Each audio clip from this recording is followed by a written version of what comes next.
Berjumpa lagi dalam permenungan kita, edisi Jumat 30 Desember 2022, Oktav Natal. Hari ini pesta keluarga kudus, Yesus, Maria, dan Yosef. Bacaan-bacaan liturgi hari ini, bacaan yang pertama dari kitab Putra Sirak, bab 3 ayat 2-6, ayat 12-14. Dan bacaan Injil dari Injil Matius, bab 2 ayat 13-15, ayat 19-23. Sebagai catatan saja. Karena ini atau pesta ini jatuh pada hari biasa, tanggal 30 Desember, maka bacaannya cuma satu, yakni dari Putra Sirak. Lalu kemudian langsung Injil. Tetapi kalau sekiranya jatuh pada hari Minggu, maka bacanya ada dua. Bacaan pertama dari Putra Sirak dan bacaan kedua dari surat Rasul Paulus kepada jemaat di Kolose bab 3 ayat 12-21. Dan bacaan Injil untuk tahun A sama. Ini supaya menjadi catatan untuk kita ketahui saja. Saya berusaha untuk melihat secara keseluruhan dan saya rasa perlu juga saya sampaikan permenungan ini dengan dua bacaan dan satu Injil. Saudari dan saudara terkasih, pertanyaan mendasar untuk permenungan kita pada pesta keluarga kudus adalah, mengapa keluarga ini disebut sebagai keluarga kudus? Ada apa sebenarnya? Bagi saya, ada dua alasan. Yang pertama, karena Yesus itu menjadi sentral, pusat dari keluarga ini. Jadi menjadi sentral, pusat dari keluarga Nazaret, keluarga kudus ini. Dan yang kedua, karena masing-masing komponen keluarga ini, ayah, ibu, orang tua, dan anak telah melaksanakan tugas dan tanggung jawabnya sesuai dengan peran mereka masing-masing. Saudari dan saudara terkasih, mari coba kita lihat satu persatu, satu demi satu alasan itu. Alasan mengapa keluarga ini disebut sebagai keluarga kudus. Yang pertama, Yesus menjadi sentral, pusat dari keluarga ini. Kehadiran Maria dan Yusuf adalah kehadiran untuk mengabdi, mengarahkan seluruh hidupnya kepada Yesus. Kita tahu, Maria dipilih oleh Allah. Dan berita ini disampaikan oleh Allah melalui malaikat Gabriel. Ia menyampaikan kepada Maria bahwa dia mendapat kasih karunia dari Allah. Karena dia akan mengandung dan melahirkan putra Allah yang disebut dengan Yesus. Karena Yesus dan demi Yesus, Maria sejak keabadian dipilih oleh Allah untuk menjadi ibu yang mengandung dan melahirkan Yesus. Hal yang sama juga terjadi dengan Santo Yosef. Diceritakan, Yosef dan Maria itu sedang bertunangan. Dan sebagai manusia tentu mereka sudah punya rencana-rencana untuk kehidupan keluarga mereka. Tetapi karena Yesus dan demi Yesus, Santo Yosef diangkat, dipilih, ditentukan oleh Allah untuk menjadi bapa pemelihara Yesus. Yosef mendampingi Maria sebagai orang yang dipilih juga oleh Allah untuk mengandung dan melahirkan. Dan dengan itu keduanya seakan tidak ingat lagi akan rencana kemanusiaan mereka sebagai suami istri. Tetapi segalanya dilepaskan demi pengabdian mereka atas panggilan mereka, yakni ada untuk Yesus yang hadir dalam keluarga mereka. Maka kehebatan Maria, bahwa Maria akhirnya dihormati oleh banyak orang sebagaimana pujian yang dia katakan sendiri. Demikian juga Santo Yosef, kehebatan mereka tidak karena diri mereka sendiri, tetapi karena Yesus. Dengan ini jelas nampak bahwa Maria dan Yosef ada untuk Yesus dan demi Yesus. Artinya Yesus menjadi sentral, menjadi pusat hidup keluarga Maria dan Yosef. Saudari dan saudara yang terkasih, inilah yang membuat keluarga ini disebut sebagai keluarga kudus. Bagaimana dengan keluarga-keluarga kita? Sebagai keluarga Kristiani, keluarga kita pun akan disebut sebagai keluarga kudus dalam konteks permenungan ini. Kalau Yesus menjadi sentral dan pusat hidup keluarga kita masing-masing. Bayangkan, apakah Yesus sungguh menjadi sentral dan pusat keluarga kita? Atau jangan sampai Yesus kita tempatkan di sudut-sudut keluarga kita.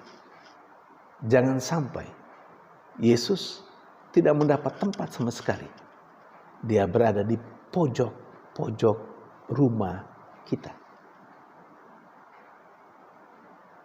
Andai kata rumah kita dibayangkan sebagai sebuah segi empat, Yesus mungkin ada di sudut-sudut itu.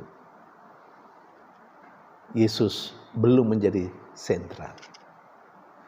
Dan karena itu, karena Yesus belum menjadi sentral dan pusat keluarga kita, maka keluarga kita masih harus terus berjuang untuk menjadi keluarga kudus seperti keluarga Nazaret itu, keluarga Maria dan Yosef. Saudari dan saudara yang terkasih, alasan kedua mengapa keluarga ini disebut sebagai keluarga kudus, karena masing-masing komponen keluarga ini, Yosef, Maria, dan Yesus, telah melaksanakan tugas dan tanggung jawab mereka dengan baik sesuai dengan peran mereka masing-masing. Maria sebagai seorang istri, sekaligus sebagai seorang ibu. Yosef sebagai seorang suami, sekaligus sebagai seorang bapa. Yesus juga sebagai seorang anak, telah melaksanakan tugas dan tanggung jawabnya sesuai dengan peran mereka masing-masing. Tambahan lagi, Yosef dan Maria juga telah melaksanakan diri mereka sebagai orang tua dari Yesus. Dan hal ini ditegaskan melalui bacaan yang pertama dan bacaan Injil. Saya boleh tambah, hal ini juga sesuai persis dengan yang dikatakan dalam bacaan kedua dari surat Rasul Paulus kepada jemaat di Kolose. Hanya hari biasa, jadi kita tidak memakai bacaan itu. Tetapi supaya kita mengetahui. Karena dalam surat Rasul Paulus kepada jemaat di Kolose, terutama bab 3 ayat 12 sampai 21, itu berbicara tentang tata hidup keluarga di dalam Tuhan. Apa yang mesti dilakukan? Suasana apa yang mesti diciptakan dalam keluarga? Dan bagaimana seorang anak terhadap ayahnya, terhadap ibunya. Bagaimana seorang anak terhadap orang tua. Dan sebaliknya, bagaimana seorang suami kepada istrinya. Dan bagaimana seorang istri kepada suaminya. Apa yang mesti dia lakukan. Dan bagaimana sebagai suami istri, sebagai orang tua terhadap anaknya. Poin-poin yang harus dilakukan dan dihayati ditegaskan dalam bacaan surat Rasul Paulus kepada jemaat di Kolose itu. Bahkan dalam bacaan pertama dari kitab Putra Sirat juga digambarkan apa yang harus dilakukan oleh seorang anak terhadap bapaknya, terhadap ibunya, dan apa yang harus dilakukan oleh seorang ayah untuk anaknya. Semua ditegaskan. Kitab Putra Sirat mengatakan, terutama terhadap seorang anak. Dia berkata begini, barang siapa menghormati bapaknya, ia memulihkan dosa, umur panjang, dan seterusnya. Dan ajakan supaya seorang anak harus menolong ayahnya pada masa tuanya. Kalaupun pada masa tuanya akalnya sudah mulai berkurang, seorang anak harus memaafkan ayahnya. Tentu sama juga dengan ibunya. Saudari dan saudara terkasih, ketika masing-masing komponen dalam keluarga, anak, ibu dan bapak, suami dan istri, melaksanakan tugas dan kewajibannya sesuai dengan perannya masing-masing, maka akan tercipta kebahagiaan dan sukacita, kegembiraan di dalam hidup keluarga. Dan karena itu pula keluarga ini akan menjadi kudus. Saudari dan saudara terkasih, kalau kita melihat bagaimana keluarga Nazaret, Yesus, Maria dan Yusuf, mereka telah melakukan itu dengan baik. Yosef sebagai seorang suami telah sungguh mengasihi Maria, istrinya. Dan sebagai orang tua juga ditegaskan dalam bacaan Injil bagaimana Yosef dan Maria mengambil anak itu ke Mesir, menghindarkan diri dari upaya pembunuhan dari Herodes. Yosef sebagai seorang suami sangat bertanggung jawab, dan bersama Maria sebagai orang tua sangat bertanggung jawab. Lagi-lagi kelihatan di situ bagaimana keduanya mengabdikan diri demi dan untuk Yesus, demi keselamatan Yesus.